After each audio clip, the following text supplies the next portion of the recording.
Okay, I'm in here, I block this, right? I'm in here, I capture this and I bring it to the ass. I've got my weight on him, and now I'm shifting him. I bring this forward, but notice what I do?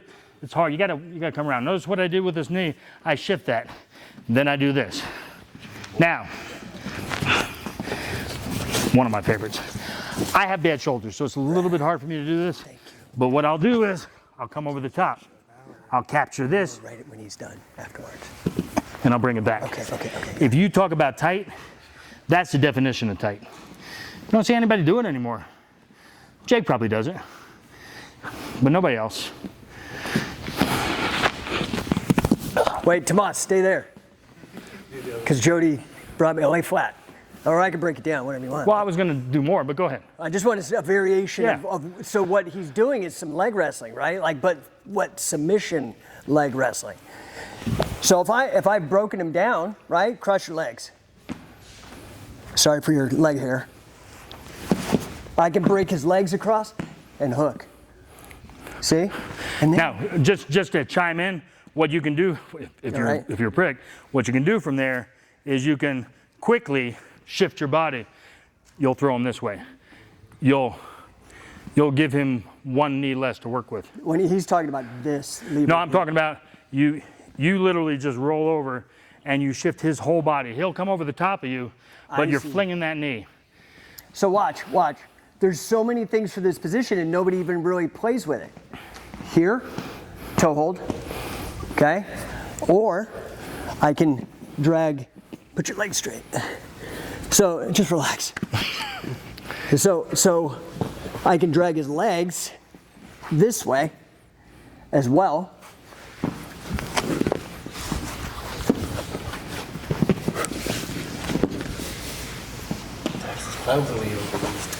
So there's a lot of like leg manipulation things that people are, thanks, Tomas. Are we saying this is the end all be all, that this is a 100% move? No, what we're saying is like, there's so much fucking forgotten shit out there because people are stuck in this like one control position, putting a man between your legs and setting up every submission from like 2 control positions. There are like, how many, he had like 20, Carl had like 20 different control positions. When I was on the range and having to go through, whatever it is, training, but where you get approval to carry your weapons. So, you walk around, you got your long gun, bang, bang, bang, you drop it, boom, you're in here, right? It's the same shit. It's no different. You go from one thing to the next. I do want to get down for a second. Get down. I do just want to show you this because, again, this was, so to what he was doing before, when I'm in here and I capture this, I'll do it slow, but if I rotate, actually, it's hard to do it slow, but I can go all the way through. Hang on, come over the top of me. Otherwise you're gonna lose your leg. Yeah. Okay, that's what I was trying to say before. You can just shift all the way over. But you see the setup for a twister as well? Halfway through? Yep. These are open, but you got to play with these ideas. Yeah, you literally just have fun with this stuff. You get on the mat, you get a guy, and you just start doing things, and all of a sudden you'll go, holy shit, I've never seen that before, and let me try it a little bit different this way, a little bit different that way. Okay? One last thing for me. Down on the ground. So I'm in here, and I'm on my guy. I'll get this. Now, notice what I do from here. I have to control this head first because I don't want him going every which way on me. So I'm controlling this head. I've got this. Now I sit down on my haunches and I pull this up. I pull this up into here. See what I've got? Step over the top, in here. And now I've got the head. Okay? You see, that's basically half guard. Right? Yeah. What? Oh, it's just for the jiu-jitsu guys in the room, I'm having them understand that position that you're doing with the half body, he had half the scissor, is a position they find themselves in all the time, and they can get that neck crank that he just did. Yeah. You literally, you just bring them together, make them a pretzel. I did want to leave a little bit of time because a couple of guys said, hey, can we ask you some questions? So who's got questions, guys? And not just necessary technique. I mean, Jody, again, was like this with Carl, was like an executor on his. Well, I did the pro shit too, and obviously I did that for a long time. We trained a bunch of guys. You know, not that anybody wants to become a pro wrestler. Well, you will be a pro wrestler, a little different pro wrestler. Yeah. Yeah.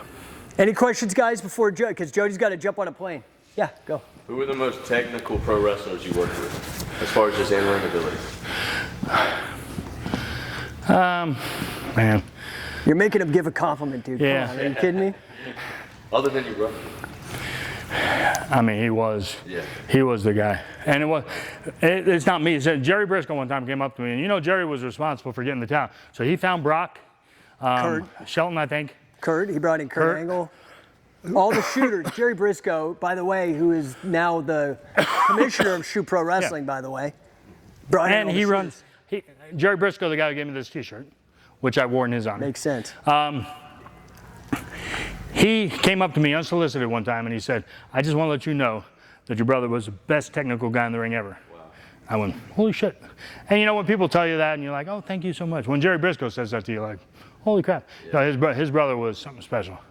The best guy I ever got, when the match was right, Dynamite Kid was phenomenal. Wow. Now, you know, Dynamite had his run with Tiger Mask, Satoru Sayama. Those are the best matches, man. Who you guys owe a lot of kudos to, because if you don't know the history of this, so we were doing ground submission work. That's all we did. We weren't striking or anything like that. He was doing the Muay Thai stuff.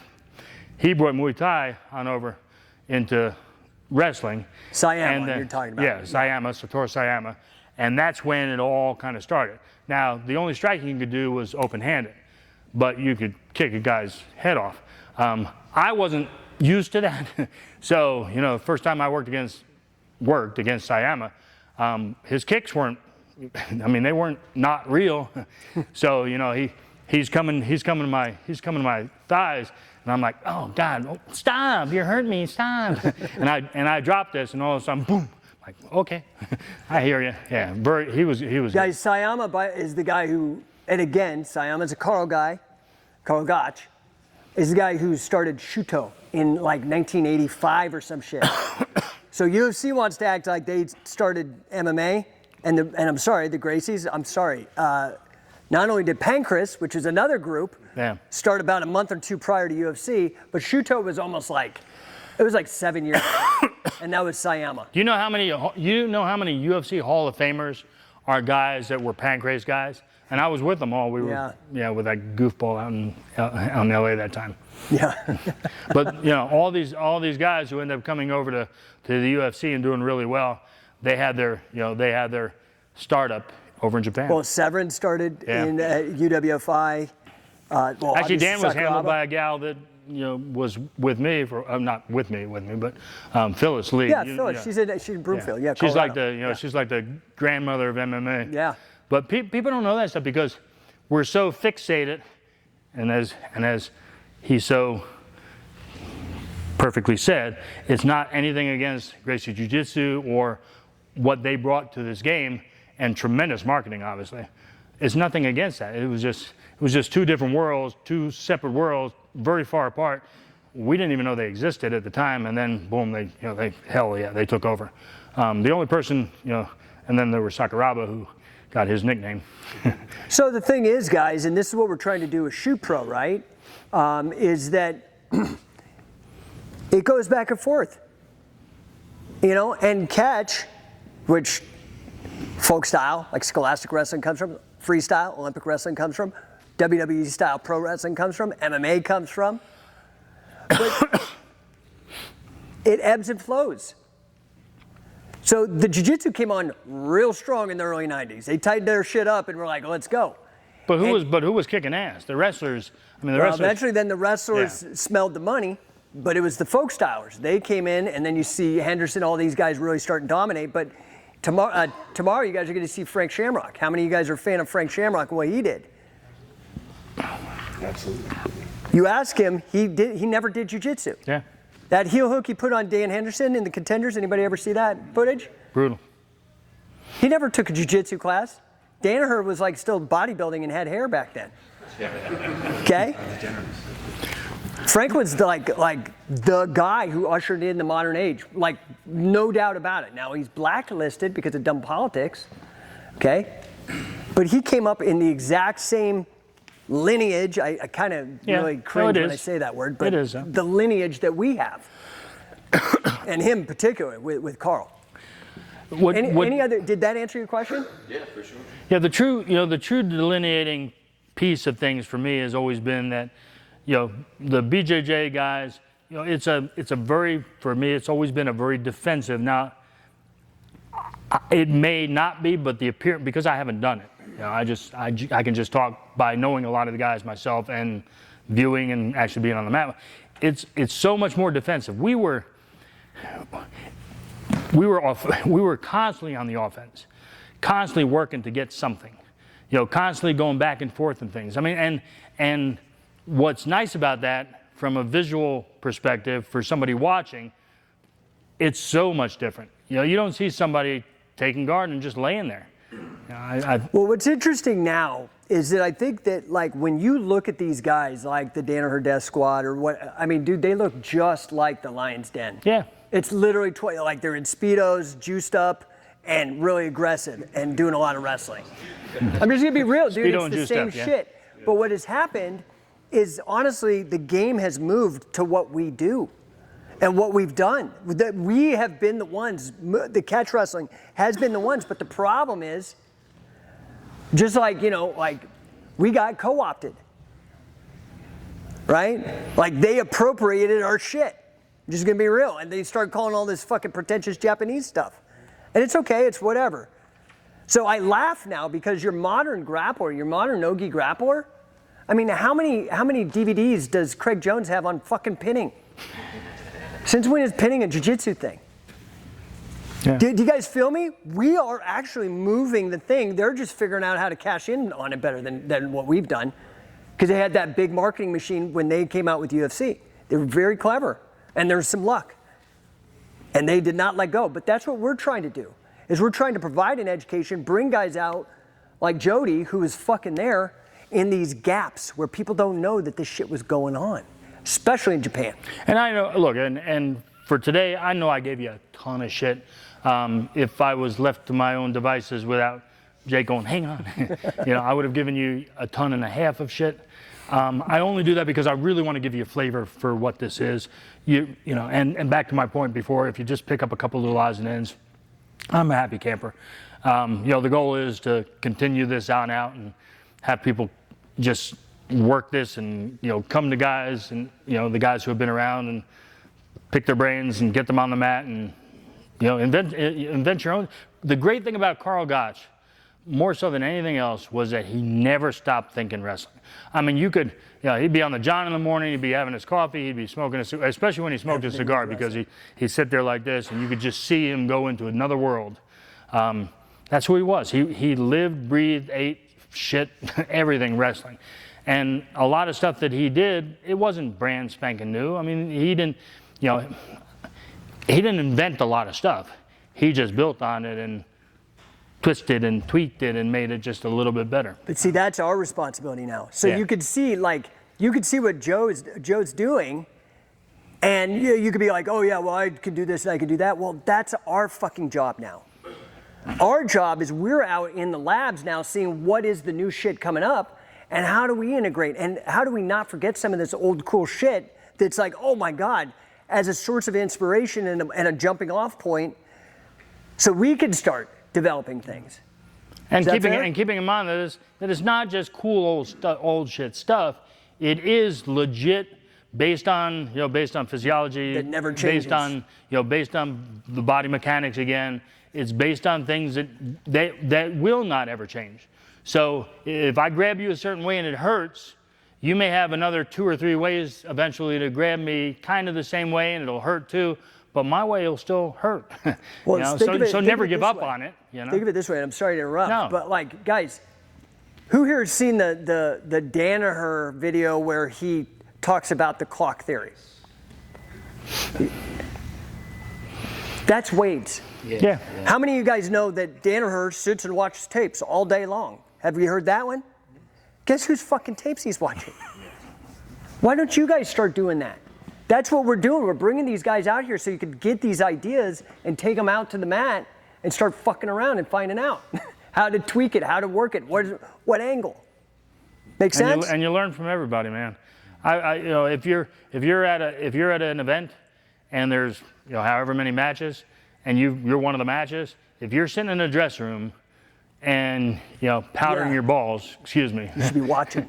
Stop powdering them, because you're probably gonna powder, and get your ass out there and watch what everybody else is doing. And it's a wealth. In Japan, on the pro side, you know, the real professional side, do you know how much shit I stole from the Japanese women? I mean, I stole their purses. I sold so much stuff. They couldn't. Okay, that's it. So guys, let's give a hand to Jody. Yes, go ahead. Yeah, I'm sorry, I didn't see it. I had a question on do you have any like concepts or ways to be offensive from that turtle position? Yeah. Do you have any principles that you like to use in just getting up or being able to reverse quickly or working from the turtle position? Yeah, which we never call turtle position. Yeah, because I tried to do the turtle stuff one day. I was all shell shocked and old man jokes. My daughters are like, Dad, stop. Again, these are the what ifs because there's so many different things. I mean, so you're on me. Just get on me. You know, I mean, you know, you're standing here, but I'm coming up, I'm looking here, I'm shifting in, I'm moving out, I'm pushing you away. I mean, I'm using my legs. I'm gonna make you come up on me, you're gonna come up on me pretty fast. And you know, just slow it though right now. Okay, boom, here we go. I'm locking you over. There's your arm's right there. I'm not just sitting there.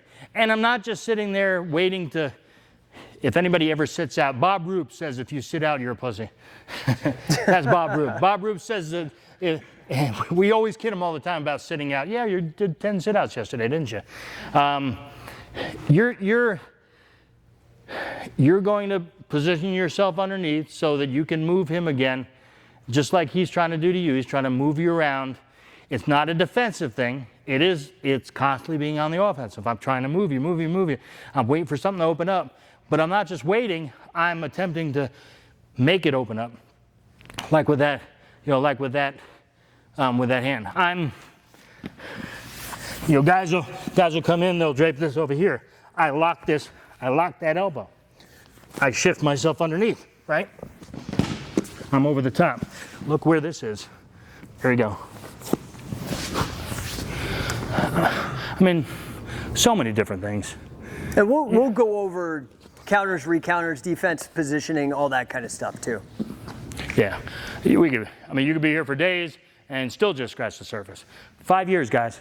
At least 5 years of good grappling to get to that point where you go, I'm legit now. Unless you're that guy that doesn't ever get there, and there are people, but then you just have fun with it. You know, you're going to be in great shape. There might be somebody on the street who thinks twice.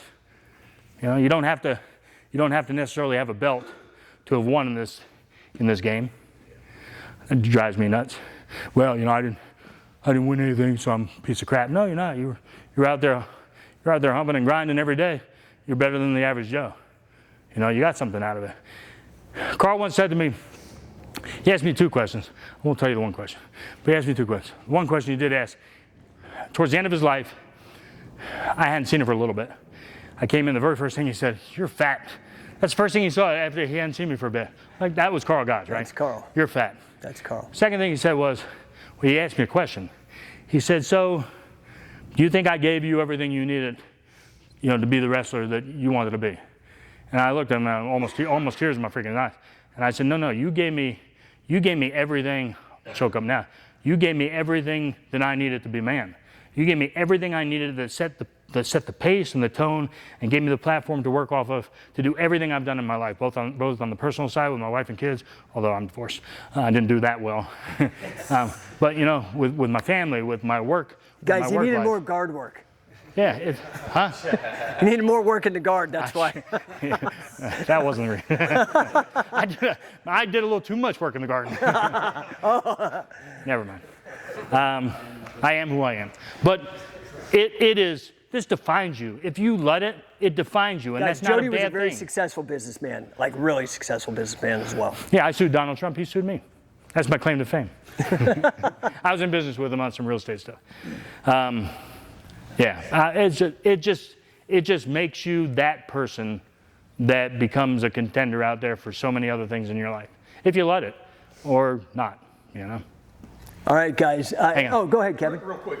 So I'm learning the crossover between judo and catch wrestling is unbelievable. We've had conversations about it. When you were in Japan, A, what was your and Carl's take on judo? And B, what was the relationship like you all at the Kodokan? Was it a rivalry, that kind of thing?